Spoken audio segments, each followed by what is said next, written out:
In quadrant removal, the fluidics are the queen.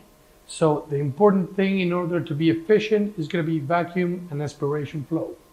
What I recommend for aspiration flow, remember that the aspiration flow is how fast the pump is going to go, is you're going to start when you are a novice or your first cases in surgery, you want to start with 30, then you can go to 37 or 40, okay? So you have, you're more efficient and the pump is moving faster.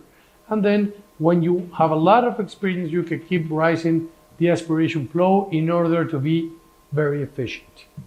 I recommend for a default to have an aspiration flow of 40 if you're starting and if you already have a lot of volume of surgery.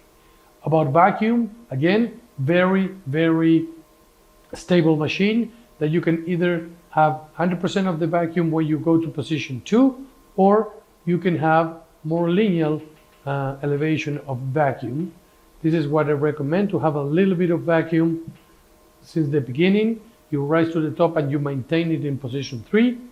And when you start, if you want to start with 450 of vacuum, when you get more experience, you're going to go to 500, 600, and then 700 plus.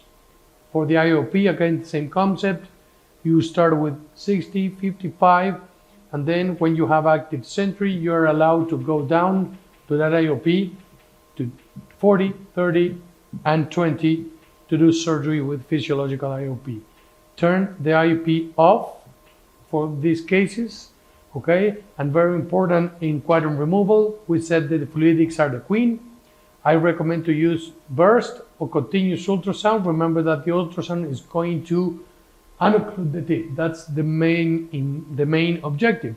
So you put burst, you go to 60. If the cataract is too hard, you go to 70, 75, 80. And we're talking a very hard cataract here. And in some cases, we can get even to 100 when the cataract is very, very hard. I recommend to have an ultrasound of 60. Also, when you can go to continuous when you have the wanting in order to just remove the pieces of lenses that are in the handy.